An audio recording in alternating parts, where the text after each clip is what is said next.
built down a lot.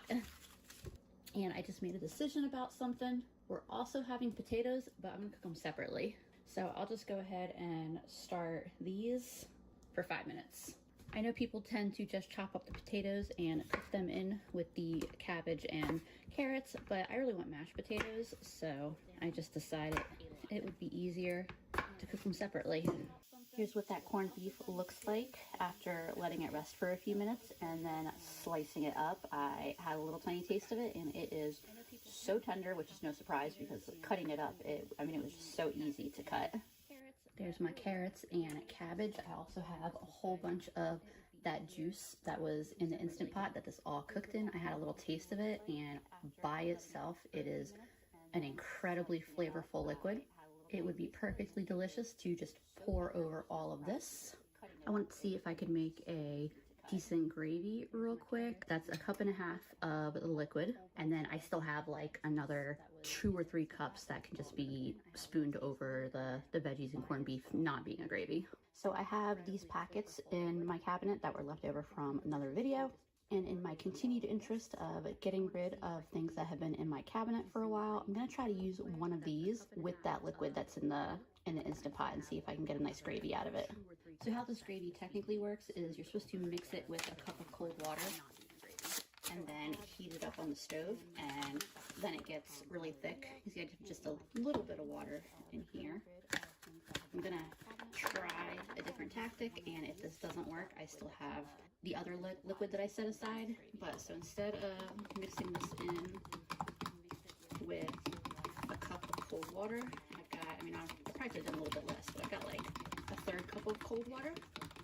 And then I'm gonna add this into the liquid that's in the Instant Pot, turn it on the saute setting, and let that heat up and see if that works out. Here's what that gravy looks like. With a cup of cold water, I've got, I probably could have done a little bit less, but I've got like 1/3 cup of cold water. And then I'm gonna add this into the liquid that's in the Instant Pot, turn it on the saute setting, and let that heat up and see if that works out. Here's what that gravy looks like. With a cup of cold water, I've got, I probably could have done a little bit less, but I've got like... If I recall last time I made it, it really thickened up as it cooled down a little bit. So I'm just gonna let this go for another 30 to 60 seconds and then I'll turn the heat off. All right, y'all, here is the full dinner. This gravy turned out so incredibly good. The gravy mix gave it a little, it thickened it up a little bit and gave it a little bit of extra beefy flavor. But in the cooking liquid that makes up most of this gravy shine through, and I'm so impressed with how this gravy turned out. Here's my finished plate. Everything is so delicious. The cabbage cooked like this, it's so tender and just so flavorful. Like, even if you're not a cabbage fan, it's definitely worth trying it if you ever have the opportunity to try it somewhere cooked like this. Hey friends, I bought 2 more cabbages, although I think this may be the last one that makes it in this particular video. We have pickled our cabbage, sauteed our cabbage, stuffed our cabbage, and steam/pressure cooked our cabbage. And today we're gonna be baking our cabbage. So I started out by removing the couple outer leaves. So we just gotten real nice head of cabbage here to work with. And I'm gonna cut this into nice big thick slices. I cut the little nub off the bottom because it'll be easier to cut these slices. So the slices that have a nice big fat chunk of the stalk here, I'll also cut that out. Which I think really was just that one center slice. I've got a nice big sheet pan here. I'm gonna place my cabbage slices down, hopefully without them falling apart on me. And I've got some olive oil that I'm drizzling on all of them. I also have my oven preheating to 375 right now. Then it's time to season these. I'm using salt, pepper, garlic, and some Cajun style seasoning. There are all kinds of options though. I know that Montreal steak seasoning is a really popular thing that people like to season their cabbage steaks, rounds, whatever you want to call them here. Roasted cabbage slices. I like roasted cabbage slices. But either way, just make sure that they are nice and seasoned. And then I'm gonna flip them over and do the exact same thing on the other side. Cover them in some oil and some seasonings. I probably should have cut that out of that one, but that's okay. I'm just gonna roast it with that little bit of stock in there, and then you can always just eat around it. No big deal. Making sure to get this second side seasoned as well. And then all I'm doing with these is putting them in my 375-degree oven for probably like 30 or 40 minutes, flipping them halfway through. All right, here they are after just 20 minutes. Like I said, I'm gonna give them all a nice little flip, very gently, because I don't want them to fall apart like that one is trying to. It's actually probably a good thing I left that little bit of stalk in that one, because it'll help hold it together a little better, I think. And if a little bit comes off, that's okay. All right, I'm gonna get these back in the oven. All right, and here is at 35 minutes total. I'm trying to decide how hungry I am, because I wouldn't mind letting them get a little more caramelized, but I'm also kind of, I want to eat them. These pieces off the edges though that I'm eating, like, wow, that's good. These definitely could be eaten right now as is, and as much as I want to. I think I'm gonna put them in for just a few minutes longer. All right, that is after 10 more minutes, and I think that's about the length of time that I can bring myself to wait. I do have one more step that I'm planning with these. So this is a little bit of pizza sauce. So a couple of these I'm gonna kind of make into little cabbagey pizza kind of dealios, crustless pizzas, whatever you want to call them. Also a little Italian seasoning on those. I've also got, this is just some leftover sausage, rice, and lentil stew that we had for dinner last night. You can see that when it's in the fridge, it's not really stew anymore. And then all four of these ones that I've put stuff on are gonna get some cheese. And I just want to try out a couple different ways that you could dress these up. I think there's all kinds of things you could do. A little more cheese on these pizza ones. And then I got pepperoni, of course, for these pizza ones. All right, and I'm gonna put these back in the oven so that way the cheese can get all melty and the pepperoni can get hot and all that good stuff. These two little ones on the end, I'm just gonna leave those as is. All in all, these are going back in the oven for probably 3 minutes. All right, I'm ready to start eating these. It's just me and Andrew eating these. So I'll take one of the little ones. I'll take the littler of the one with the rice and beans. And I think this one's the littler one of the pizzas. I already know, because the little pieces I've been eating, that just the plain seasoned roasted cabbage tastes really delicious on its own. And I think just the longer you roast it and the more it caramelizes, just the better and better and better that it'll get. That is a fantastic pairing, although I think that almost any savory component that you would serve like with a side of vegetables, like with a side of roasted vegetables, will taste good as an accompaniment to this cabbage. Like I think like any kind of shredded chicken dish would be really good on top. I think there are so many options. And then the pizza here, which I bet that's gonna taste good because the cabbage and tomato were such a good combination in the stuffed cabbage rolls. Also really good, but completely threw me off because the flavors are so completely different to what I got going on over here. Alrighty friends, I hope that gave you some ideas or inspiration about how to incorporate more cabbage into your meal plan. It is just such a versatile and delicious vegetable and so budget friendly, hence why it is and will probably always be a staple in my household. As always, thank you so much for watching, and I will see y'all again soon.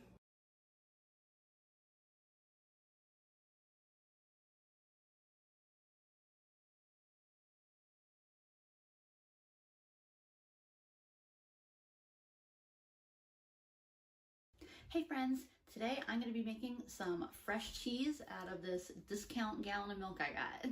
This has been on my to try list for a really long time, and the store had these manager special gallons of whole milk the other day, so it seemed like the absolute perfect time to be trying it. Plus the date on it is February 29th. It's a leap year milk. Like, definitely seems like the gallon of milk to try this out on. The only ingredients I'll need to make this cheese happen are milk and some type of acid. I'm using vinegar.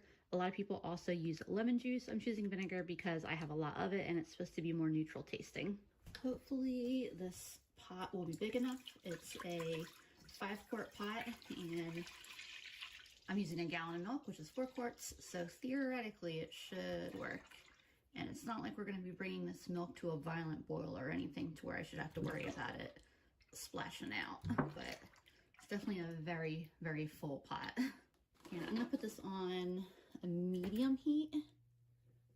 We want to get it pretty hot and not quite boiling, but I don't want to heat it up too quickly. As I heat this up, I am going to give it a stir every so often, even more so as it really starts to warm up. It's sitting only probably at around like 90 degrees Fahrenheit right now. Ultimately, we're gonna push it up close to around 200 degrees Fahrenheit. It's got a ways to go, but I'm gonna keep checking it every few minutes, stirring it, and soon enough it will be at temperature. So I'm at just about at 120 degrees now. It's starting to get just a little bit of steaming, so now's where I'm really gonna start to be careful about the temperature and make sure I'm stirring it frequently enough. But what I'll be doing is, like I said, I'm going to add an acid, and what that does is it separates the curds and whey, just like Little Miss Muffet sat on her tuffet eating her curds and whey. That's what we're making here. The curds are the cheese, and then the whey is the leftover byproduct of that cheese making. So I will have to end up straining those curds from the whey, and this is kind of what I got, what I'm thinking. I have this like a flour sack towel. I think I bought it for bread making maybe, but I think it's gonna work out pretty well. The dumbest part is I know I have cheesecloth somewhere. I bought it at Kroger probably 10 years ago at least. Manager special. I can picture it in my head. It's got like a 25-cent or 50-cent markdown sticker on it, and I was like, I'm gonna need this someday. And that day has come, and I could not tell you where it is. And this should be porous enough for it to strain pretty well. So this is what we're gonna go with. And then I've got the colander thing here. It's actually for my Instant Pot, but the size of the holes I really like for this. And then just a big bowl underneath because we do want to catch and keep that way rather than straining it directly down into the sink. You can see we've got a lot more steaming, some bubbles along the side there, and looks like our temperature is just under 170. I just got this digital thermometer for Christmas. I love this thing. I'll put a link for it in my description. It was like 10 bucks. It's got a magnet so it can just stick to the fridge if I want. So far, I am so happy with this thing. You can see now I'm pretty much just where I want to be. Up there, 190. I'm gonna turn the heat down. I'm actually just gonna turn it off in a minute here. I want to keep it right around 190. The foam on top is a real good indicator about that temperature. And it's okay if it goes even up to like, really I want to keep it between like 190 and 200. So I'm gonna put in a third cup of white vinegar. I saw mixed things, like mixed advice. Some people said to do a 1/4 cup for a gallon. Some people were saying a 1/2 cup for a gallon. Another source I saw said 1 to 2 tablespoons per quart. So that could range anywhere from 4 to 8 tablespoons per gallon. What I'm gonna optimistically assume that means is that I actually have a little bit of variation, a little bit of leeway rather, in how much I can add. And you can see that that is separating, like it's curdling and separating almost immediately. This is beautiful separation here. I'm gonna turn the heat off, get a lid on that, and I'm gonna let this sit for 10-15 minutes. It's looking a little whiter than I expected. I'm wondering if I should add it a little bit more acid. Let's see what it looks like after I strain it. Got Andrew here I'll be your helper. helping me with my cheese nonsense. Actually, you know what? Put it back down for a second. Because I know it's just going to spill over the side of it. I actually anticipated this. That's why I grabbed this little thing, because I figured I would scoop up a bunch of this initially, and then we can pour what's left. Okay, and that'll make more sense. That does make more sense. So one of the things that you can do with the leftover whey is reheat it and make a type of ricotta. Ricotta apparently pretty much means cooked again. And so especially if I didn't get most of this as separated from the whey as I could have, then I definitely should be able to get a good amount of ricotta by reheating it. That's probably a project I will save for tomorrow, but we are going to get as much as we can. Yeah, a little bits of tofu. I switched to a ladle, and yeah, I'll tell you when to stop because the bowl isn't as high as the strainer. Come on, you're almost there. You're almost there.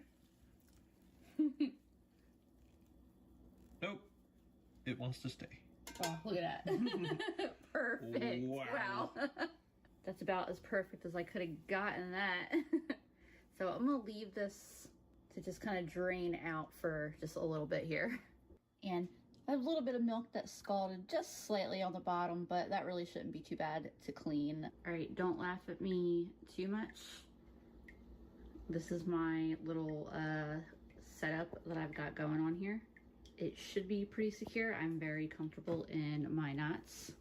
This is like lots and lots of liquid, but I'll just let that drip, and then once it cools down enough that I can start squeezing it, because it's still super hot right now, then I'll really get the liquid out a lot faster. This is fairly porous, but not as nicely as an actual cheesecloth would have been. Maybe if I reheat this again tomorrow, maybe I'll find that actual cheesecloth.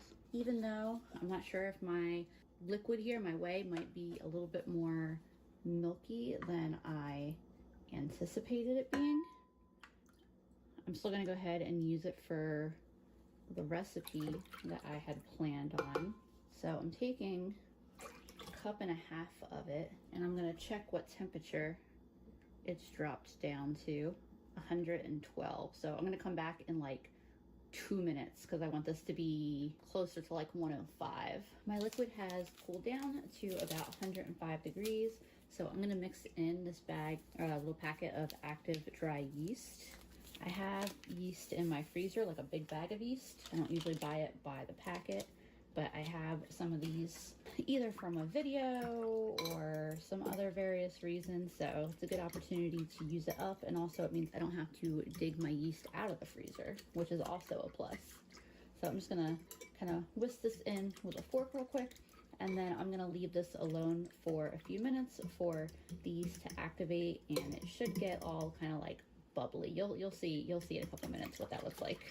You can see a little bit of activity going on in there. I think it being in milky liquid instead of water makes it harder to tell. I don't usually activate my yeast in milk. I was getting a little nervous after 5 minutes because I didn't really see anything happen. So I sprinkled just a little bit of sugar on top, and then I saw that happening. And when I look at it from the bottom, it looks like the yeast is bubbling and kind of doing its thing it does when it activates. So I think it's fine. But I have some flour here, a couple teaspoons of salt, and a tablespoon of brown sugar. I'll mix all of this together right quick, and then get my milky yeasty kind of solution together here. So I'm making bagels, and one of the great things that you can use the leftover whey for is making different kinds of breads and things like that. And one of the reasons it's supposed to be really good for, or well, I think it's going to be really good for this bread, is that I'm not using a higher protein flour. I'm just using regular all-purpose flour, and that whey should kind of amp it up and add a little bit of extra protein in there. So I'm just going to mix this with a spatula for like a minute here until my ingredients kind of come together, and then I'm going to start mixing it by hand at that point. You could also do this in a stand mixer. I've got the ingredients of my dough pretty much all together, so I'm going to switch to kneading it on my counter because it'll be easier to do. It's a little on the sticky side, So I'm gonna add just enough flour to keep it from sticking too much to my hands or my counter, but I don't want to add too much flour because I don't want to dry it out. And I'm gonna need this on my counter for, I'm thinking like 7 to 10 minutes. I will check back in with y'all and show you how this is going. All right, I am done kneading. I'm happy with the dough. It is very soft. If I poke my finger in it, it springs back. This is a very easy, nice to work with dough. I oiled the inside of the bowl that I mixed my dough in initially. And so I'm just gonna put my dough in here, get it lightly coated in that oil.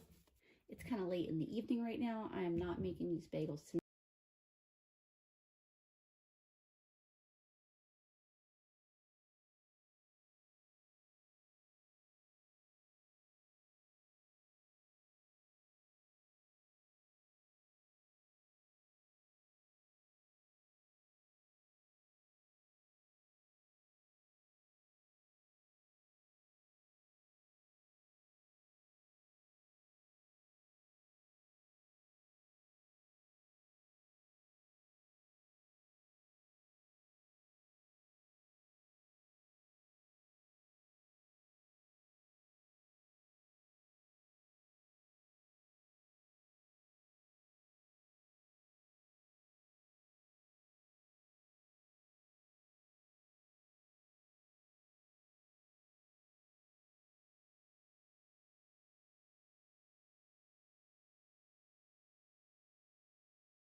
So I'm gonna cover this and put it in the fridge and essentially let it have a nice long slow proof overnight. And I'm gonna pull this out of the fridge as soon as I wake up tomorrow. Before I even start the coffee maker, I'm gonna pull this out and put it on the counter. I think I am about done squeezing this liquid out for tonight.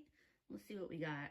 The little bit of orange that's on the cloth here is because I didn't realize that little like leather strip that I grabbed, because it was the only thing I could think of really quick to use as like a rope. Kind of stained the cloth a little bit, but it's okay. Definitely looking very cottage cheesy, huh? The option to continue straining out the liquid is definitely there. I think I'm just gonna leave that in for tonight.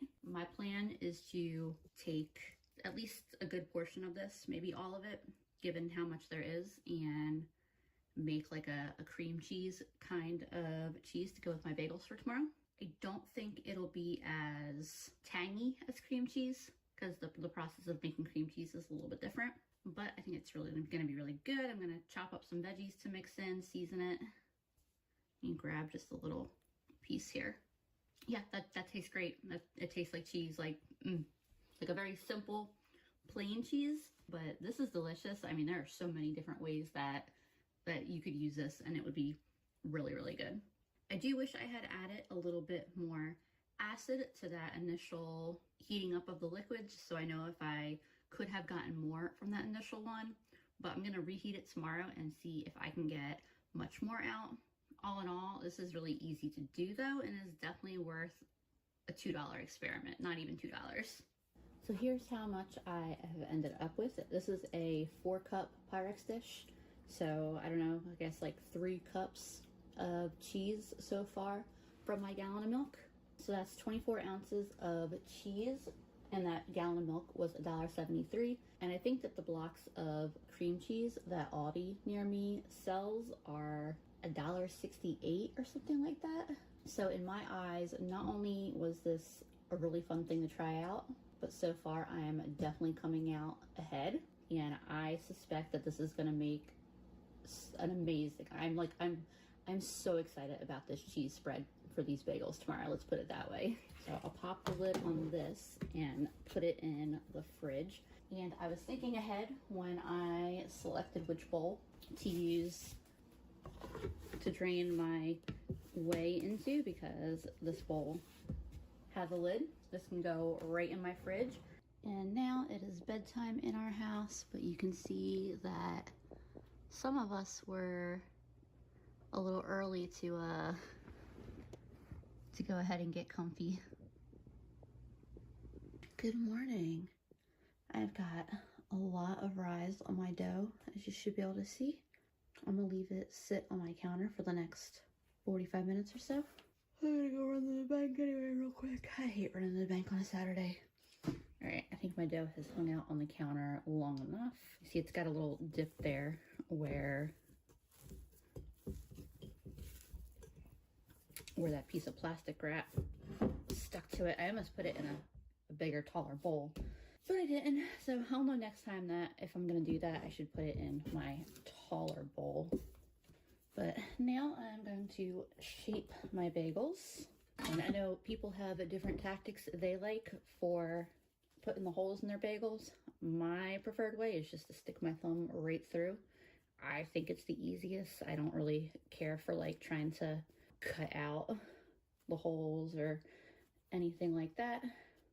So I'll just gently shape this into a bagel shape with my hands. And that first one was kind of lumpy, so if you want them to be a little smoother on top, you can just smooth your dough back so that way it makes a nice ball on top, and then poke your finger through, and then you'll see you end up with a much smoother, prettier bagel. I like to make the holes just a little bit bigger than I think I'm gonna want them, because it is gonna contract a little bit and you're gonna lose a little bit of that hole as the bagel expands. And then there are my bagel shapes. They don't do a second rise, but I am gonna let them just rest here while I heat up some water for a hot water bath, for a little bagel bath. Water is boiling, so I am gonna very carefully drop in my bagels, and they'll cook for about a minute on each side. I think I can fit 4 of these in. Yeah, so I'll do them in 2 batches. After about a minute, they get a quick flip. See, they're a little less smooth on the bottom. Whoops. Probably could have taken a little bit of extra care there, but that's fine. They're gonna cook fine, they're gonna taste great. The little tongs were nice for flipping, but this is easier for getting them out. So after another minute, get them out and put them right back on the pan, and then get those other 4 in. So I did not want to use an egg for an egg wash because the price of them just skyrocketed in the last week. Like last week I bought an 18 pack for like $2.50 or so, and that same 18 pack is like over $5 now. So I'm just gonna use a little bit of whole milk. The egg wash isn't super important. It just helps with a little bit of browning on top. I have this everything bagel seasoning that I got from the Dollar Tree, and I'm just gonna roll this around. I wasn't sure how hot these bagels were gonna be for a second there, but they actually cooled down really quickly. They have no problem sticking with that little milk wash. And then I'm doing the same thing with the second set of 4, but these ones I'm just giving a poppy seed, or not poppy seed, sesame seed coating. So they'll just be sesame seed bagels. These haven't even baked yet, and they look absolutely gorgeous. I'm gonna put them in my oven, which is at 425 for like 20-25 minutes. My top oven tends to cook things a little bit on the quicker side, so I'll probably check them at 20 minutes. And as excited as I am for these bagels, technically the focus of this video is the cheese, so we're gonna circle back to that while we wait for the bagels. I have a couple pieces of pepper here that I saved from dinner the other night. I'm gonna dice these up real small. And then I've got some carrot here that is getting the same treatment. I wish I had gotten some celery. I thought we had some, but it turns out I need to put that on my shopping list. Pieces are a little bit big, but I think it'll be all right. You know, just give them a little bit of extra chop here. I think that's actually all the carrot I'm gonna put in. I'm just gonna snack on the rest of it. So back to my cheese here. You see, right now it's got a very crumbly texture, especially as it's cooled down. But we're gonna make this a beautiful spreadable cheese just by blending it. Don't think I'm gonna do all of this right now because it's actually quite a bit of cream cheese, or cheese rather. Maybe I'll shoot for like half of it here. That feels like plenty. I'm gonna put a little bit of salt in here. I didn't put much salt because I'm also adding a little bit of celery salt. And then some onion powder because I really love onion powder in the cream cheese. I'm gonna blend this up and see how it mixes, and if it's not creamy enough, like I didn't really go hardcore squeezing all the moisture out, but if it feels like it needs a little more liquid, what I'll do is I'll add a little bit of that whey back. All right, that's at about just 30 seconds in the food processor. Wait for Andrew to come out and be like, what are you doing? It's definitely a lot smoother. I don't think I'm gonna need to add any additional liquid. It has a very nice smooth texture. For a second, I forgot I added the seasonings and I was like, wow, this is insane that this tastes like this. Oh, there's my bagels. They were in there for 22 minutes. That is fine with me. I'm gonna let them cool down for a while here. You can see that with the milk wash instead of an egg wash, they browned up just fine. They smell so good too. I wish y'all could smell my house right now. Mostly it smells like the raw dough, like the risen dough, like that real great, like fresh yeasty smell. But then it's also got the smell of like the baking bread, baking bagels with it. My house smells good right now. Let's just put it that way. I keep calling it cream cheese. I'm not sure if that's really accurate, but I'm using it as a cream cheese. So that's what I'm calling it. If I decide I need to add any other seasoning, it'll be really easy to mix that in here as well. Get my veggies in there. I also wish I had some green onion. I just took a taste of that and it is really good. But I'm gonna add just a little bit more celery salt and onion powder. And I'm debating whether I might add just a little bit of garlic powder too.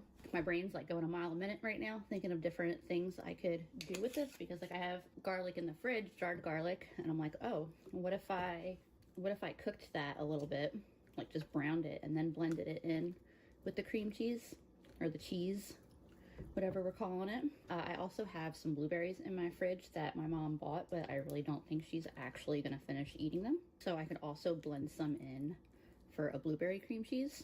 First impressions of how the bagels look. Ooh, they look nice. We'll take this one. Well, I gotta cool down first. No, untrue. Untrue. Well, here, I wanted to get your first impression of the cheese. I mean, it's a little creamier. Yeah, I'm gonna put it in the fridge for. I'm sure. Yeah, I'm sure the fridge would harden it up. That's really good. But yeah, I'm like, holy crap! I made that. Dip that in and just walk away. So I'm gonna put this in the fridge for a few minutes to firm up while the bagels finish cooling, and then we're gonna have a really good breakfast. So it turns out I need something to distract myself with while I wait for these bagels to cool down and for that cheese to firm up. I did grab some blueberries. They're starting to get like kind of wrinkly in the fridge. They're gonna go bad soon. I don't know how many blueberries I need for this. I can always add a few more because I have some more. Yeah, I need something to distract myself with. So we're gonna make some blueberry cheese spread as well. All right, we'll see how this looks, but I just had the thought that if I could go back 40 seconds in time, I would blend up the cheese itself to make it smooth and then add in the tomatoes and just kind of like blitz the tomatoes in there for a much shorter time period. Did I say tomatoes? Because I think I did say tomatoes. Blueberries, oh my gosh. That would be a very different end product, right? But I mean, that looks really good. That tastes really, really good as is. And it's a really, really beautiful color. I think I'm going to drop a few more blueberries in here though, because it's a very, very light blueberry taste, but I would like to amp that up just a little bit. I'm thinking it might actually even be a good thing that these blueberries are a little on the older side, like a little on the wrinkly side. I'm assuming that means that they're less juicy, that they've got less moisture. All right, I just blitzed that for like 10 seconds. I wasn't worried about getting the blueberries as smooth. Definitely has a stronger blueberry flavor now. A little bit of texture from the blueberries that are in there. I like it because it really makes the blueberry flavor come through. This is perfect to me. And then this one is just going into the little bowl that I had my peppers, my little pepper slices, pieces in. You know what would also be really good in this is a little bit of vanilla. And I think at this point I can probably transfer my bagels to a wire rack. All right, y'all, my self-control is officially like at its limit. Tell you, I don't know why I don't make bagels more often, because it's so easy. Hot. I just texted my mom and a picture of the bagels, and she was like, why do you wait till I go out of town to make that kind of stuff?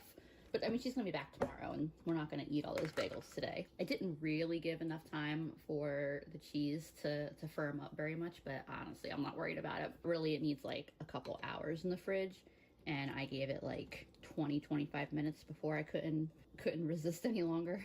All right, let's see how this is before I unleash Andrew on the bagels and cheese. That was amazing. I think Andrew sensed I was tasting the bagel without him. How dare you? You can come have one now. Oh, now. Now that you're done. I'm taking one bite. It probably needed like a couple hours to really firm up, but I just figured that, like me, you probably did not care to wait 2 hours. No, I don't know. Mm-hmm. Right? The seasoning on the bagels is awesome. All right, y'all, I am so happy and satisfied with these. I'm ready to take a little break from the kitchen, so I will be back later when I decide to heat up that whey again and see what we get. All right, I'm gonna heat this leftover whey back up, and hopefully we get some ricotta. Let's see if I can get this into the pot without making a huge mess. It's actually easier than I thought it was going to be. Just kidding. You see today it's taking up much less volume in the pot because obviously we already took a bunch of that volume out from the cheese, as well as the 1.5 cups of whey that I used for the bagels. So just like yesterday, we're heating it up again on a medium-ish heat, not too warm. And in researching how to do this, I saw mixed results on whether I needed to add a little bit of milk to this, but I have extra milk in my fridge, so I might as well. It's only a 1/2 cup and it won't hurt either way. And then I've also got my handy dandy vinegar on standby. From what I can tell, you're not supposed to need vinegar, but if people weren't getting the results, adding a little bit of acid did do the trick. So I got it in case I do need to add a little bit in. Temperature is now hovering right around 190. We'll see if I get any separation. If not, then we're gonna add some acid. One way or another, we'll get some more cheese out of this. But like I said yesterday, I don't think I added enough acid yesterday. I think I could have stood to add a little bit more. The best part about this is that no matter what, we have already gotten our $2 out of this gallon of milk between the cheese I got last night and eating it on those bagels this morning. So I'll see what I can get out of this, but this is zero stress to me. I would love to get a bunch more cheese out of this, but if it doesn't happen, I got my money's worth and it's been a fun experiment, so I'm not overly worried. All right, this has spent a few minutes at that 190-ish range. It's pushing 200. I'm not getting the obvious separation that I saw in a couple videos, so we're gonna go with adding some acid. I did a 1/4 cup. Obviously, it can't hurt. You can see the very, very immediate separation that we got going on there. This is what I more expected the whey to look like yesterday. It's a more clear kind of greenish color, and I think that would have been the effect I had gotten had I added enough acid initially, but like at least now I know for next time. I'm gonna turn the heat off. I'm gonna cover this and then I'm just gonna let it chill for a little bit and then I will separate the rest of this out. Quick confession, I spent 0 time today actually looking for that cheesecloth, but I had a thought because the mesh on here is kind of fine as it is. So I wanted to see what happened if I just pour this directly in. And I mean, that drained pretty nicely in here. I really can't have any complaints about that. And then this is what I was more expecting my whey to look like. Does not bear a resemblance to milk anymore, and it's kind of got a green hue to it. Yeah, so this actually worked out really, really great. I'm not sure if that would have worked for the initial separation last night, but it definitely worked for this. But yeah, I'm thinking I might make us pizzas for dinner with this. I just got to check it and make sure that I have pizza sauce. I love ricotta or a ricotta style cheese like this on a pizza. I probably got 2 cups of cheese from this second round. It is really, really good. It definitely is very, very reminiscent of ricotta. Even if this isn't a perfect textbook ricotta, you could have fooled me, honestly. That means in total, I got roughly around 5 cups of cheese from my gallon of milk that was less than $2, and used just a little bit of white vinegar. I don't know that it gets that much more cost effective than that.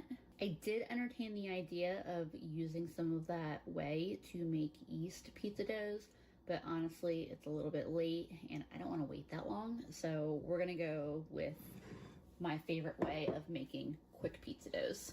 By the way, I got these jars for Christmas and keep them on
have to fix my straps. I just took them down to show you because I forgot to put a black bra. If you wore a black bra, it would be totally fine. So I just pulled it down right now for you guys to see. But I'm not usually a cold shoulder person, but I think this is so cute. Kind of dress it up. You can dress it down. It has this like smock waist. You can even put a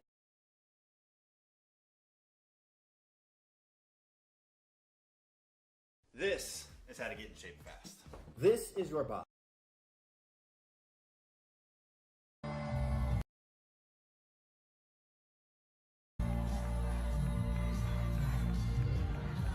I got to ask you this now, because this is a good intro.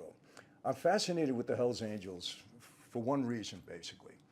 And in sitting down with George, you're right out there in the open with the Hells Angels. You have charters, you're a club, you go through the whole thing. In Cosa Nostra, we take an oath of omerta, which is an oath of silence. We're not even supposed to admit that life exists. It doesn't exist. What are you talking about? We don't know anything about the mafia. But Hells Angels is allegedly a legitimate club organization. But yet you had to go undercover because there is criminal activity going on. And even though a lot of the Hells Angels don't admit to that, it's fascinating to me that they can just survive as a club while they're doing all this criminal activity. So what is your take on that? I mean, I'll tell you a funny story. I walk in redemption. The law of detachment will change your entire life, take you from insecure to irresistible, from praying for money to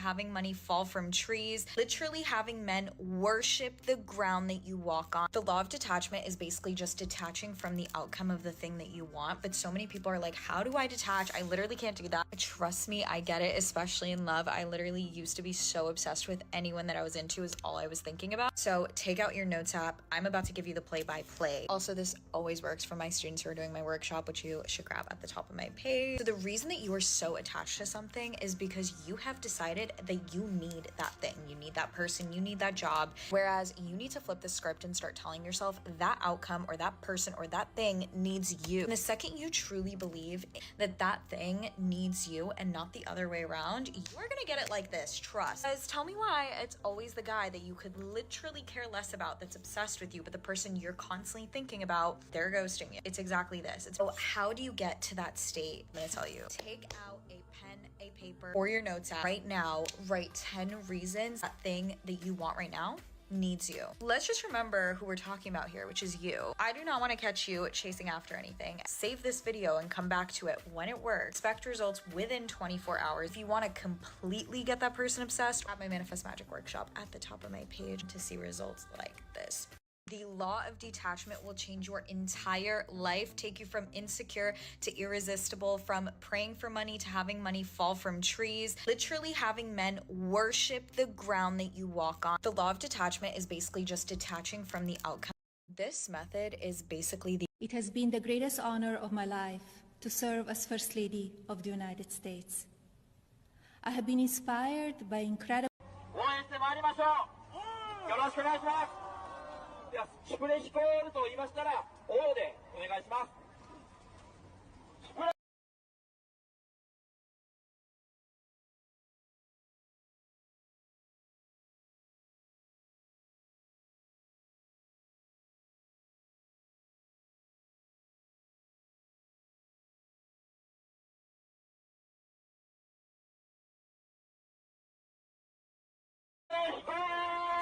Have you ever wondered about the untapped power lying dormant in your brain? Okay, this person asked, tell us about that.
Well, this was not the TikTok I was planning on making today.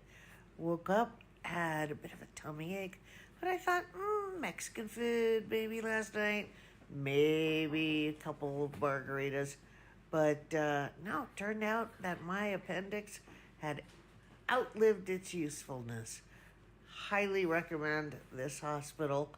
3 hours from arriving in the parking lot to being in recovery. It's going to slow down my rodeo career, but luckily...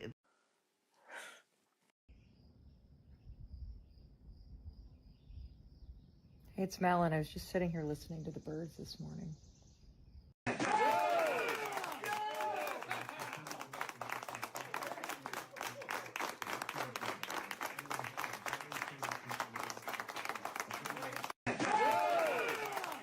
I wanted to share, you guys have been asking me for some more like work-friendly, air-conditioned, office-friendly looks.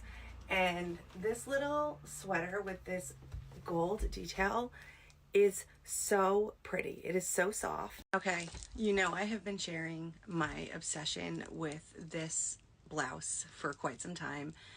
And a lot of you guys have been holding back because it is more of an investment piece. And I love fast fashion as much as the rest of you, but I'm also working on kind of building up a collection of things that I know that are great quality, that will be timeless, and I will have forever. And I am down from 240.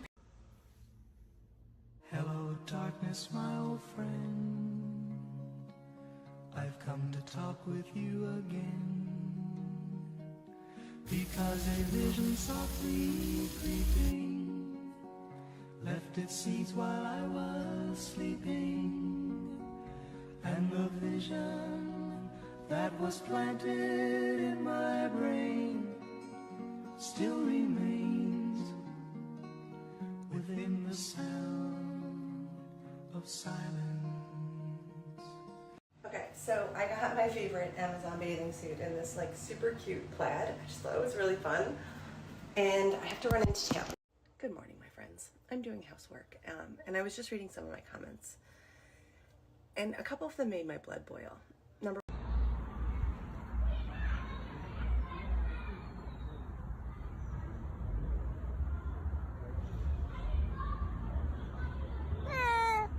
Yeah, you're right.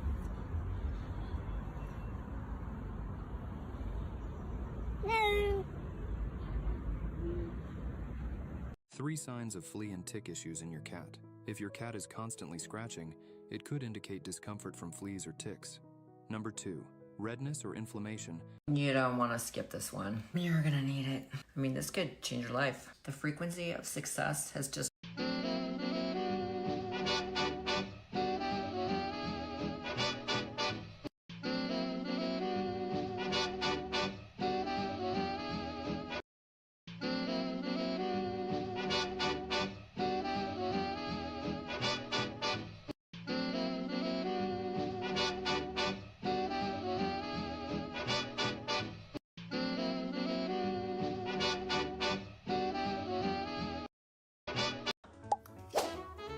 Just on the night, like the 4th of July, 'cause baby you're a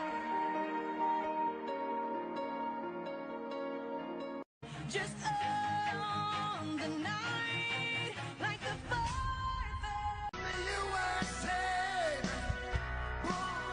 in the USA. Watch what eggs do to your cat. What I'm about to share can help any cat, even if they're in their senior years, feel lively, energetic, and playful like they're a kitten again. And most cat parents are shocked when they learn this. Here are the best and worst human foods for your cat. Number 1, sliced deli meat. Deli meat is actually a no-go. It usually has way too much salt for your cat, which can stress their kidneys, not to mention sodium nitrates, which can turn into cancer-causing substances in the body. Home-cooked meat, as long as it's unseasoned, makes great treats for your cat, but definitely skip anything from the deli. Number 2, cheese. Cheese is actually okay for your cat in small amounts, but avoid soft, fresh cheese like cottage cheese or ricotta. because cats are commonly lactose intolerant and soft cheese super high in lactose. Instead, treat your cat to small bits of aged hard cheese like cheddar, which is naturally low in lactose. Number 3, cooked eggs. Yes, totally safe and full of protein and amino acids, which are great for your cat's playful energy and coat. But watch out, oil, salt, certain spices are not healthy. So bits of plain boiled egg in moderation are best. Okay, let's play Shop Your Own Closet.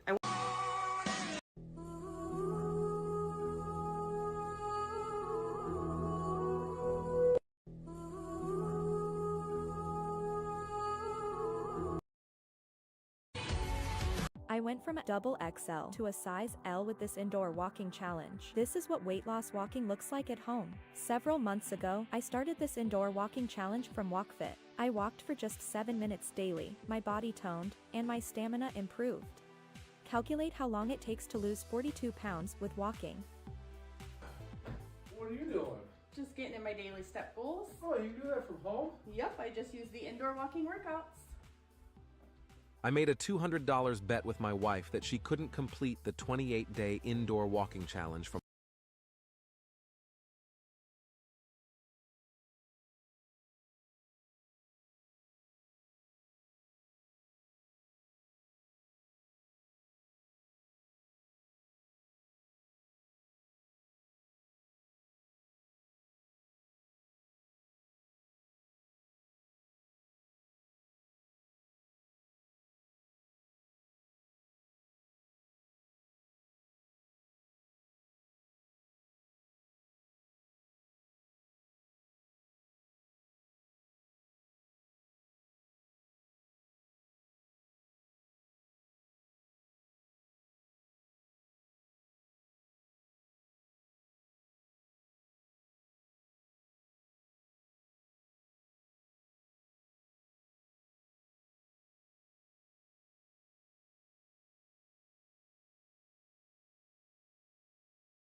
on my kitchen counter and have flour and rice in them, and so far they're making my life so convenient.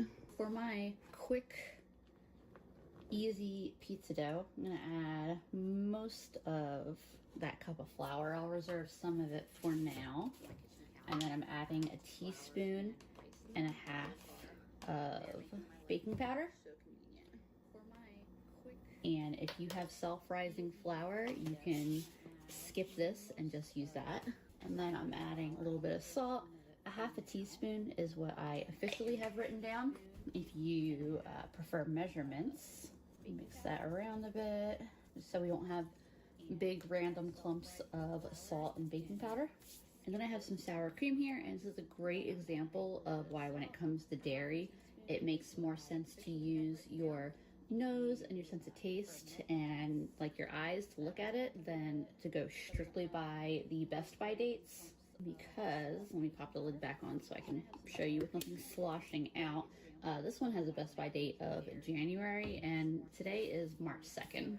We ended up with 2 containers of sour cream in the house. So this one stayed sealed up in the fridge. I just opened it, I think last week. If it show you with nothing sloshing out. This one has a best by date of January, and today is March 2nd. We ended up with 2 containers of sour cream in the house.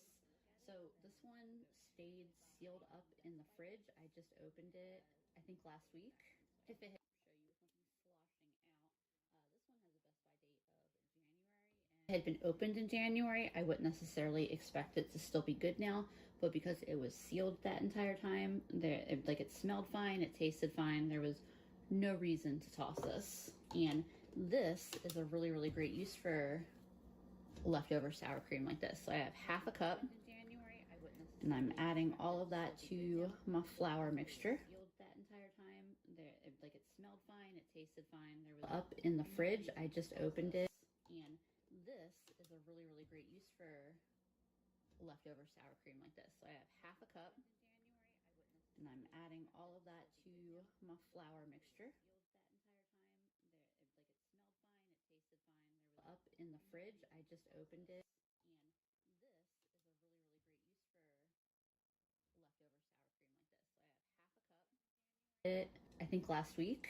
If it had been opened in January, I wouldn't necessarily expect it to still be good now, but because it was sealed that entire time, it smelled fine, it tasted fine, there was no reason to toss this. And this is a really, really great use for leftover sour cream like this. So I have half a cup. Necessarily expect it to still be good now, but because it was sealed that entire time, it smelled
And I'm adding all of that to my flour mixture.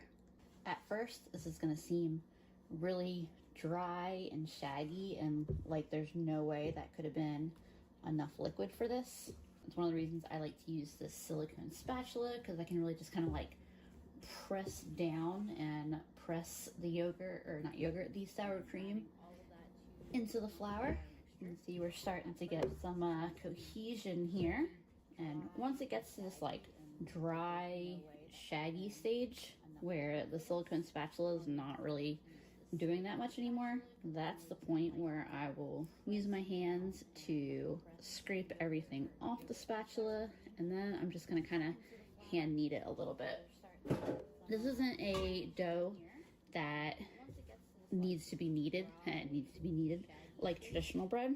Really, we're just using the sour cream to hydrate the flour, so it's pretty sticky. So I'm going to add a little bit more of my flour from my original cup of flour. And like I said, I'm only going to knead this for a minute or two.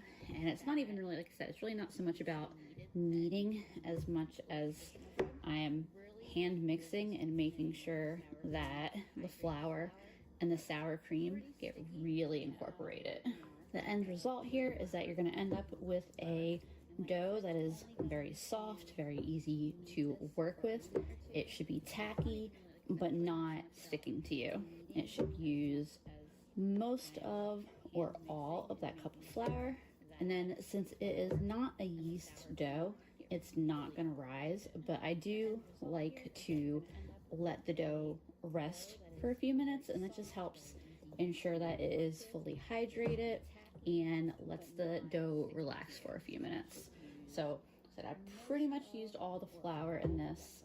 I'm just going to coat my ball of dough in what is left of the flour and just let it chill out here while I preheat my oven. And I am preheating my oven to 450. My oven is preheated. I just split my dough into two here. I'm just getting a little bit of flour on my counter so that way this doesn't stick as I roll it out. One more flour on top.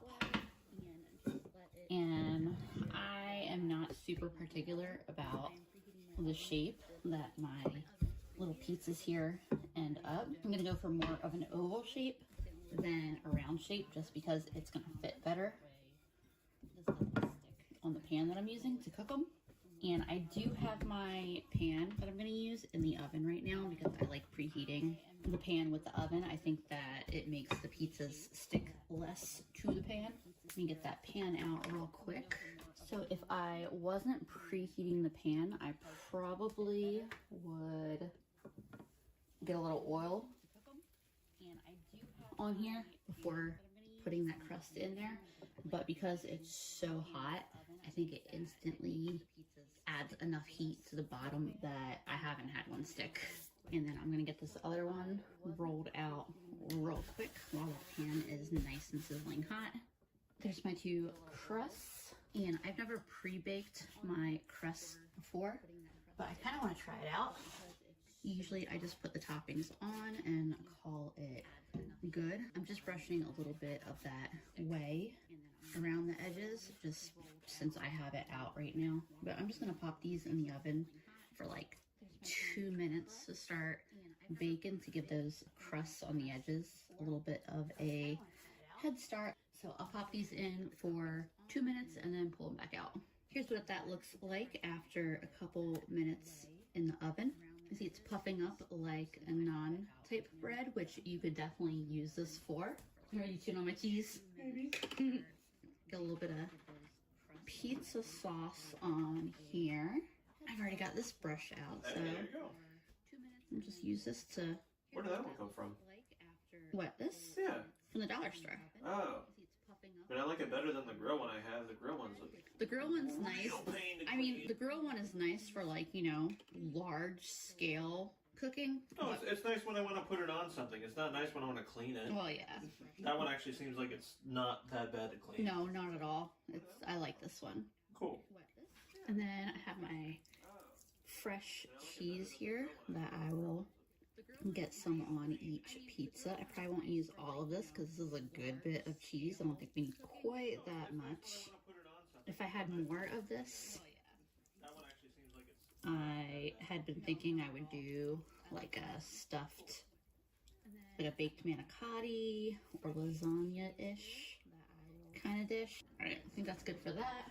I'm gonna put some of this garlic and herb all-purpose seasoning by Badia on here. And then I also have this gourmet pizza cheese mix that I got from Harris Teeter. I tend to stock up on cheese, or at least I try to stock up on cheese. When the cheese goes on sale, it's buy 2, get 3 free. And I know that people tend to be like, they don't necessarily like shredded cheeses as much as block cheeses because they feel like they don't melt very well. But I feel like these Harris Teeter ones melt pretty adequately. Like, I haven't had any problems with them not melting.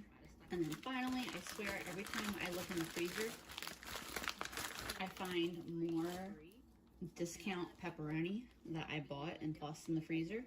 I mean, granted, you know, these are all bags of pepperoni that I got for really great prices. $1 or $2 a bag. And when you put them in the freezer, they last forever.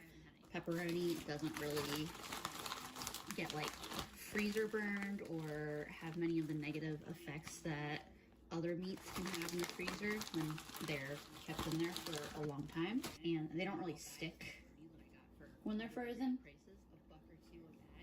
So it's very, very easy to just grab out what you need for pizzas or whatever other dish you're making. I'm gonna pop these back in the oven for probably 6 or 7 minutes. This kind of lemonade mixed with Mountain Dew glowing green liquid here is the whey that is left after I have extracted as much cheese as I can get out of it. This is still great for replacing the water in bread recipes, pancakes, things like that. I'm going to save a quart jar of it. I have another maybe 2 cups of it that I am not going to save because I don't think I'm going to use it in a realistic amount of time. So I'll just put a lid on it and get it in the fridge. And here are my pizzas. They look gorgeous. I probably actually cooked them for another 8 minutes, so like 10 minutes total. I got some really nice browning on the edges. They're fully cooked. They smell so good. I'm so excited to eat these. If smell-o-vision were a thing, this video would have 1 million views guaranteed, because oh my gosh. Now this right here is what I am talking about. Hot. That fresh cheese on top is so good though. All right, I definitely have to go get Andrew so we can eat this because this is such a wonderful dinner. I didn't film making dinner tonight, but I just wanted to show y'all real quick that I used some of that cheese as kind of like a queso fresco on top of the tostadas that we're eating for dinner. It's the next day now, and I didn't cook anything for dinner. We're having salads for dinner with hummus and veggies on the side. And so I just wanted to share that we are using the last of this cheese on our salads tonight, and then that will fully use up the cheese that I made from that milk. I am now out of cheese, so out of things to make, but I had a really fun time doing it. And I didn't cook anything for dinner. We're having salads for dinner with hummus and veggies on the side. And so I just wanted to share that we are using the last of this cheese on our salads tonight, and then that will fully use up the cheese that I made from that milk. I am now out of cheese, so out of things to make, but I had a really fun time.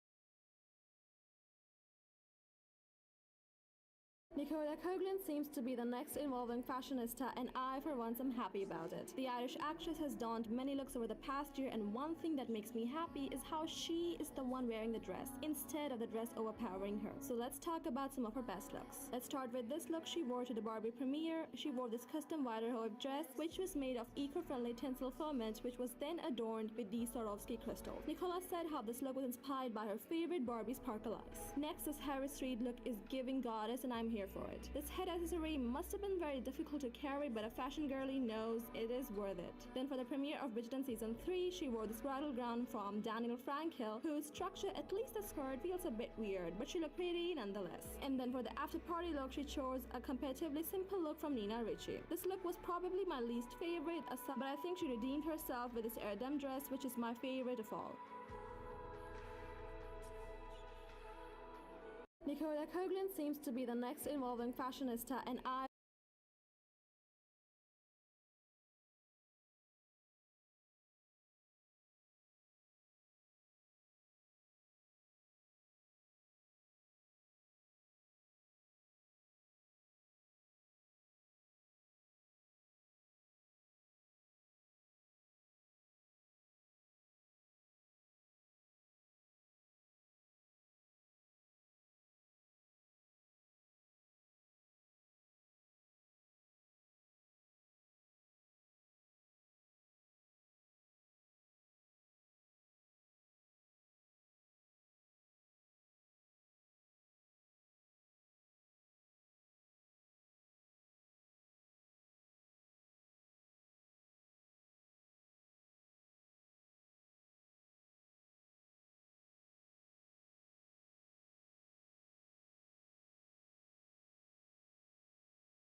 What's going on, guys? In today's video, I'm going to show you how to live stream on YouTube and Facebook at the same time. Either you're streaming in a Facebook group or an actual Facebook page. This is going to be possible, and we're going to be using OBS and a cool plugin that we're going to get for free. So let's get right into it.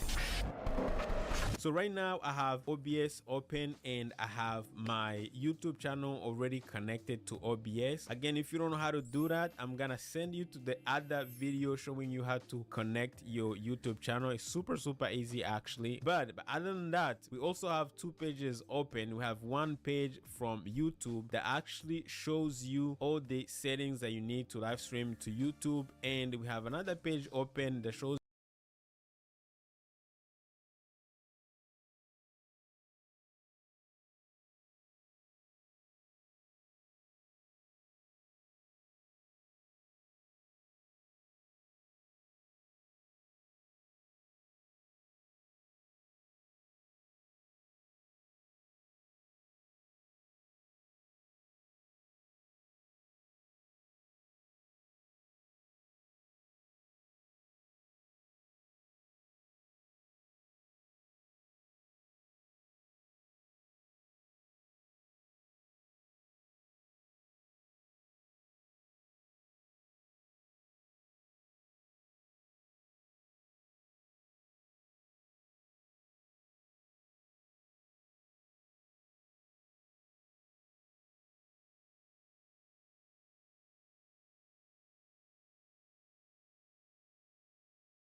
you all the settings that you need to live stream to Facebook. We're gonna set that up in a minute, okay, back in OBS. Of course, I'm gonna leave a link down below for the plugin that you need to download, okay? So you want to make sure you have the latest OBS version available. Right now I'm using OBS at 30, okay? But you also need to go to Google and just type in multi-stream plugin OBS. All right, usually it's gonna be the first one, this one, multiple RTMP output. But again, I'm gonna leave a link down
below where you can actually click directly to it. It's gonna send you there, and what you need to do is you can go ahead and click where it say go to download, and it's gonna look like this, something like in Chinese, but you're gonna go down here where it says assets. If you're on Mac,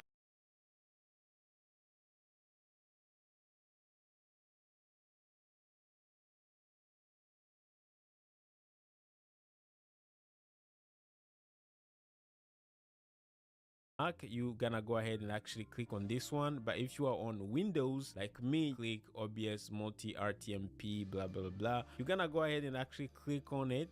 Once you're done, it's gonna going to download, and you're gonna get a little folder that will look like this one right here. So you want to make sure you click to it.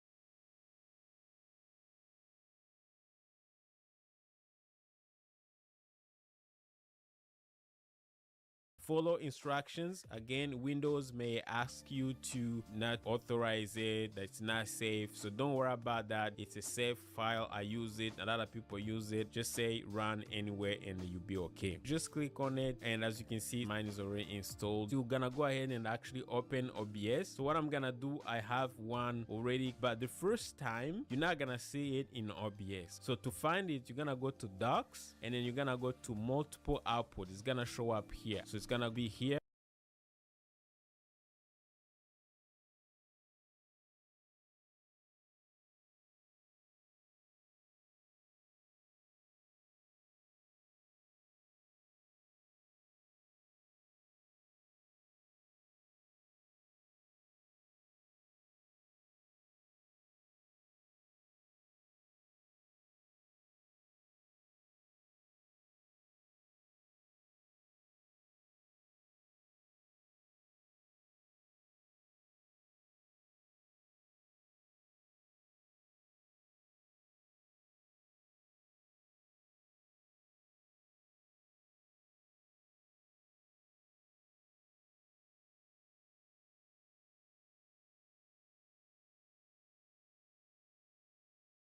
Okay, once you click on it, it's going to open a dock like this. I have mine already docked here. May open somewhere in OBS. Just drop it anywhere you want, but once you're done, it's gonna be here. So it's called multiple output. So the first thing, we need to set up the YouTube part. So we need to go to settings and then output, because we're streaming to YouTube first, and then we're taking that stream and stream it to Facebook. So because we already have YouTube connected and everything, we don't want to bother it. So we're gonna go to streaming, and then we want to make sure all the settings are correct. So you want to make sure you go to audio encoder, just copy all the settings that I have here. So audio encoder, core audio ACC, video encoder. If you have NVIDIA NVENC or a dedicated graphics card, use that. If you don't have a dedicated graphics card, you can use X265, which is the actual graphics card that comes with your computer. For encoding settings, go to rate control, make sure it's on CBR. Bitrate, make sure it's on 10,000. All right, and next you want to make sure keyframe interval, make sure it's actually at 2 seconds. Everything else you can simply copy what I have here and it should work. So once you're done, make sure you hit apply, and then go to stream here. Your account should be connected to YouTube. If you don't know how to do it, you're gonna go here, click connect, and OBS is gonna ask you to log into your YouTube account and kind of follow instructions, and it's gonna connect, no problem. It's super easy. All right, again, I have a video down below. I will leave a link if you want to check it out. Super easy. Make sure service is on YouTube RTMPS. Server is actually primary YouTube ingest server and everything. And then for output, make sure sample rate is actually 44.1 kilohertz. Channel stereo And then for video here, make sure base canvas resolution is gonna be the resolution of your actual monitor. So mine is 1920 by 1080, and your output scale is gonna be the actual resolution that you're gonna send to YouTube. All right, so for now we're actually sending 1920 by 1080p, okay, and we're streaming FPS in 30 frames per second. That's important. And then hit apply and then hit OK, and then that's pretty much it for YouTube. So now we're going to set up for Facebook. So we're gonna go to multiple output here, and then we're gonna go where it says add new target, and then we can call it Facebook page. And then for service, we're gonna need what's called the URL and a stream key from Facebook. But before we do that, that's gonna be our last step. I'm gonna show you where to get the settings. We're gonna go to video settings. Now for Facebook, we're gonna be streaming in 1080p, and then we're gonna be streaming 1080p 30 frames per second. Now the problem we have here is that with Facebook we don't have the same settings. Okay, so with Facebook, if you want to stream in 1080p, I'm gonna leave a document down below for you guys to use as a reference. For video bitrate, you can use between 3000 and 6000 kbps, and in YouTube we use 10,000, so we can use the same, right? If we're using the same, I could just go ahead and say get from OBS everything. So for encoder, we can use NVIDIA NVENC H265, which is the same. And then for scene, which is same as what we're using for YouTube encoding, we want to make sure you use get from OBS. So every time choose scenes. If we wanted to, we can choose a specific scene. Like right now I have a scene called camera. If I wanted to stream only that scene for Facebook, I could do that, which is awesome. And then for resolution, this is where we're gonna type in the resolution that we want, 1920 by 1080p. And then frame rate, we're gonna keep it at 30 frames per second. CBR rate control, we're gonna leave it at CBR. Bit rate, this is where we're gonna change it. For Facebook, 1920 by 1080p streaming at 30 frames per second. You can stream between 3 to 6K, so we're gonna go ahead and actually use the max, which is 6000. And then for interval keyframe, usually 2 seconds. That's what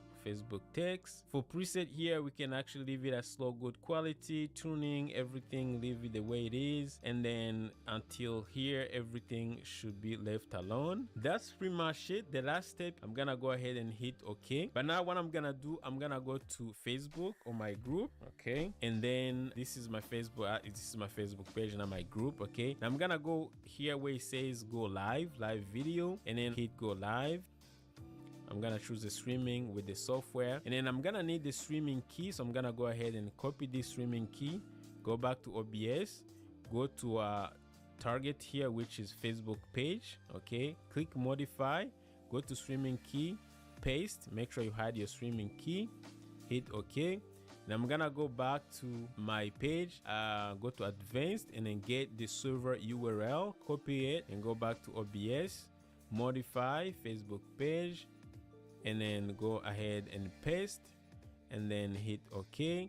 So right now we should be able to go live. So now I'm ready to go live in YouTube. I'm gonna go to manage broadcast, create a new broadcast. I'm gonna call it broadcast test 2. And in description, I'm gonna call it test 2. Privacy, you wanna make sure you make it public. Again, you can make it unlisted, no problem. Category, choose whatever applies to you. Made for kids, mine is not made for kids. Thumbnail, you wanna make sure I have a thumbnail here. You know, I wanna make sure you go ahead and click and upload a thumbnail, and everything else should stay the way it is, and then hit create broadcast. And right now it's creating a broadcast for YouTube. Okay, because YouTube is already connected with OBS. I don't have to go in the back end of YouTube. That's the beauty of connecting OBS with YouTube, right? So now what I want to show you guys, before you decide all the bitrate and everything, you want to make sure you go to Google and type in internet speed test. Okay, while you're doing that, you want to make sure you check you have enough bandwidth to send to both YouTube and Facebook. Why? Because everything you're sending to YouTube, you actually encoding twice, and you sending twice the bitrate. So you sending 10 to YouTube and 6 to Facebook, so in total you're sending 16. And the rule is you want to check with your upload speed and make sure you don't go over half of what you have available. So right now I have 55 megabits per second upload speed, so I can use up 25-ish, right? No problem. So right now all I need is 16, so I'm good to go, right? So it's important that you check your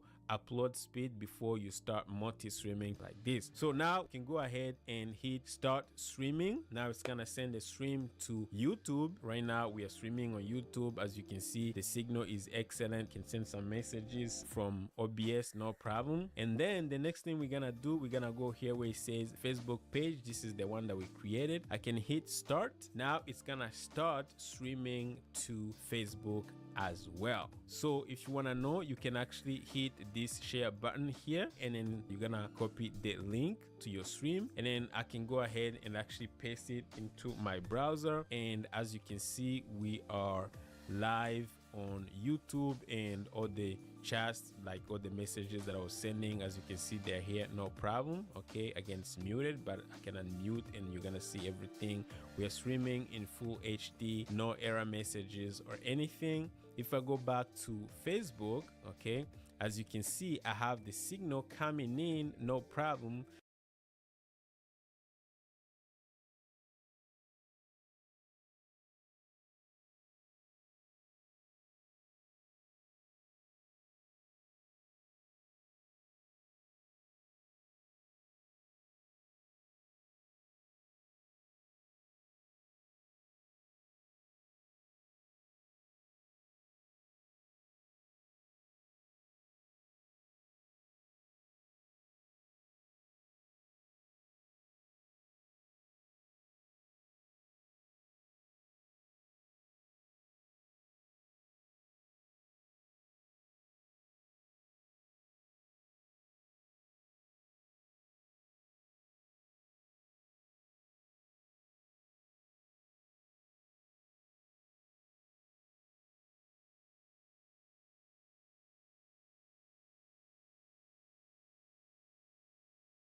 food that has been frozen for a long time, so that way I don't waste money by throwing it in the trash, and to reduce food waste. So if you're looking for some inspiration for your own old frozen foods, or maybe you're just looking for that motivation to start your own freezer clean out project, I hope you will follow along with me and enjoy watching the meals I cook.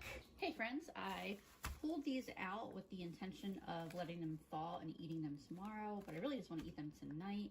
This is one of my worst freezer decisions, my less responsible freezer decisions, if you will. So I bought these split chicken breasts for 99 cents a pound, and I don't remember what I had going on that week, but whatever I had going on that week, I didn't have time to cook them, and so I tossed them in the freezer. And, you know, positive intentions, I was only going to keep them in the freezer for a week or two, which is why I kept them in this packaging, because packaging like this doesn't really do good long term in the freezer. And I was going to pull them out and make them, because I found that you can store things in the freezer in this kind of packaging for shorter periods of time, and it doesn't really affect the quality. But lo and behold, it's like 10 months later almost, and I haven't actually used these yet. So we're gonna make them tonight, and luckily through the power of the pressure cooker, I don't need to worry about thawing these. I can just put these directly into the pressure cooker frozen. So that's what I'm gonna do. So you can see these are a bit freezer burned, but the plan is to coat them in a pretty strong sauce and spices. So I'm hoping it won't be too terribly noticeable. I think I am gonna rinse them just to get all this extra ice off. One moment. They're a bit freezer burned, at least in two of them. It seems like it's mostly the skin. I'm hoping the skin protected the breast itself.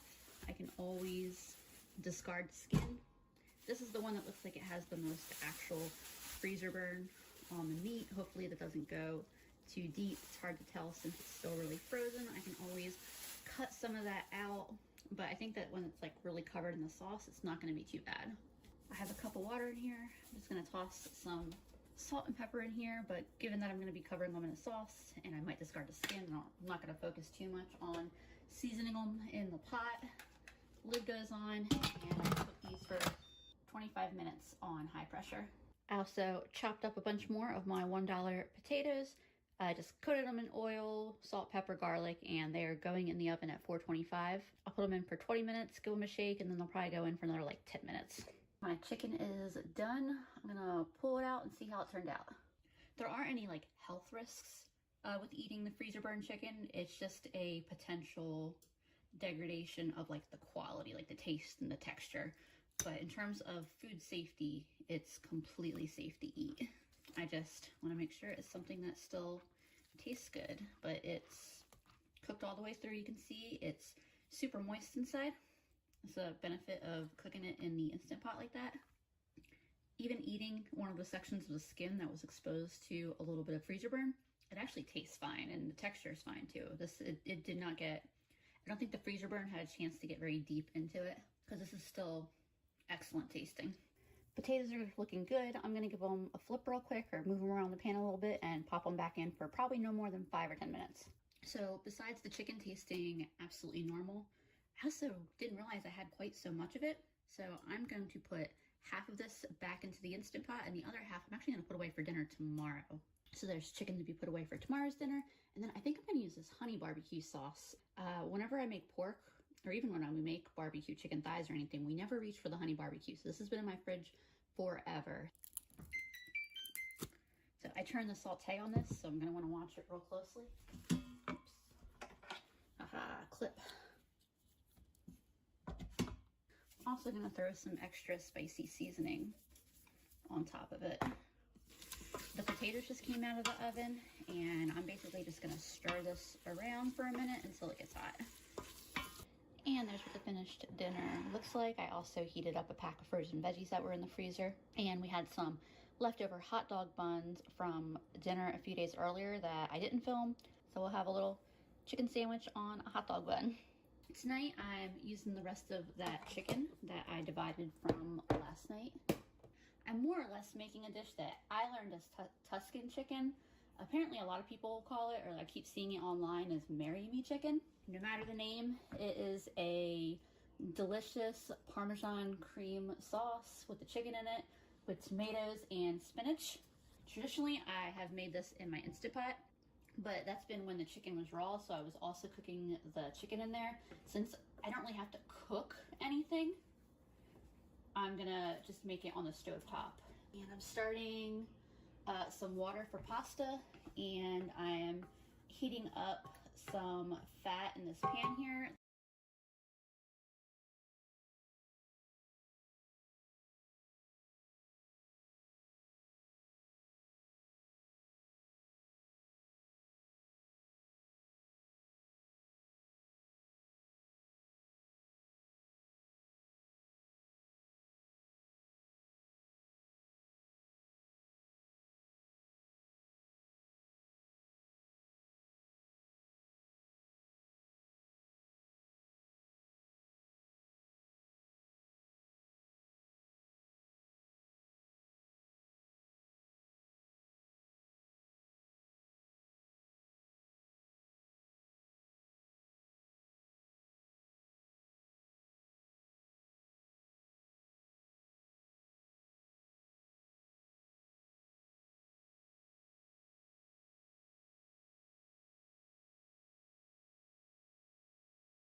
I'm gonna saute this garlic in for a few minutes.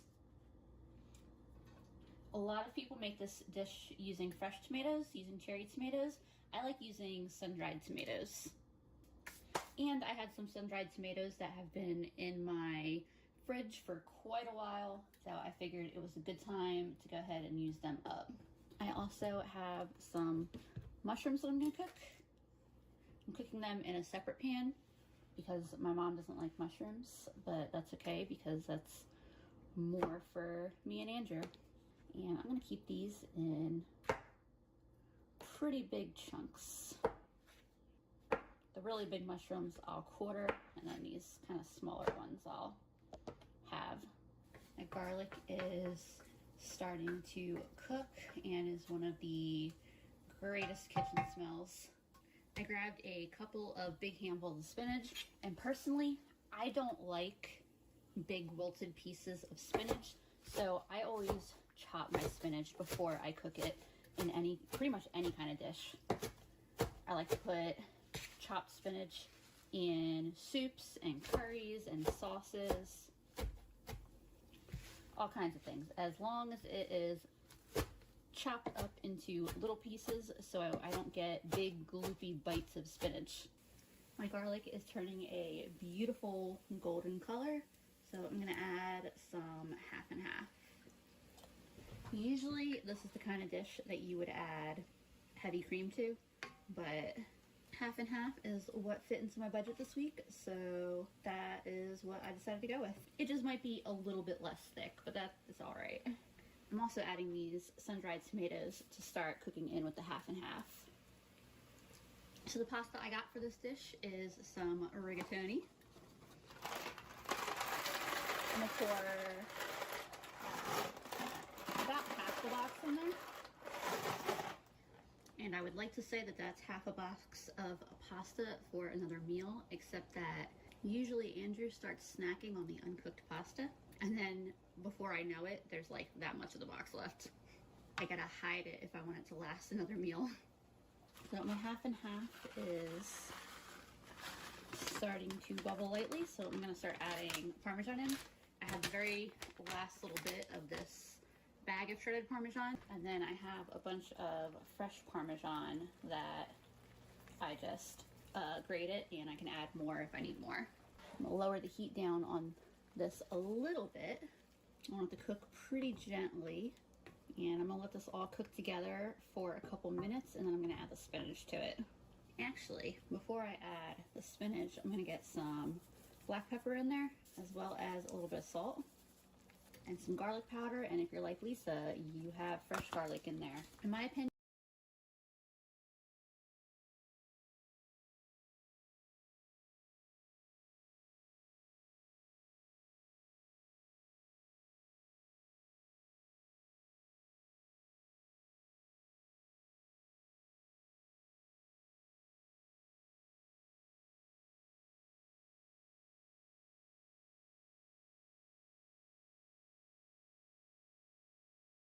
they taste completely different and add different flavors to the dish, so I like to add both sometimes. I'm also going to add a dash of oregano and just a little bit of thyme, why not? I'm going to add a little bit of this pasta water to thin this out just a little bit, and then dump all this spinach in there. And then here is my chicken. I chopped it up just a little bit more. Thighs are my favorite part of the chicken to use in this dish, but I am sure that this shredded up breast, chopped up breast, will also be quite delicious.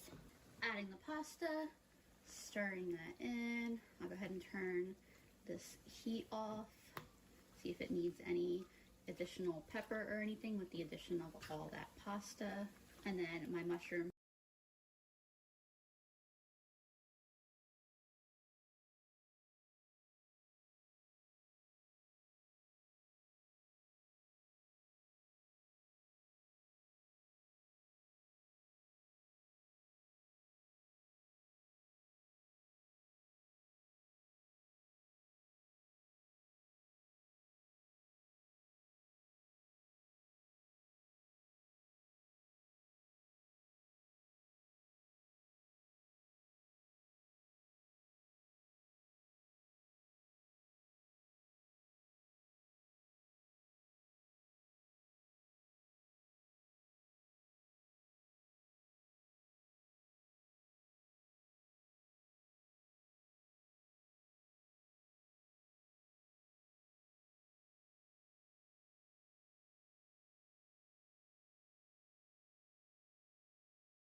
Probably have like 2 more minutes. This is tasting really good, but I decided I want to add a little bit of sour cream to it. That sour cream added a really nice like fattiness and tanginess that kind of was needed, because since I didn't cook the chicken in the pan, there was a lot of flavor missing from that. I probably could have added some chicken broth and that would have been a good move too, but the sour cream was good, so I'm not complaining.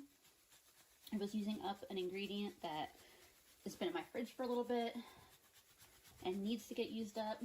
I just turned the heat off on my mushrooms, and I'm just grating a little bit more Parmesan on top. The heat is off of this. This is done and ready to plate up. And there's my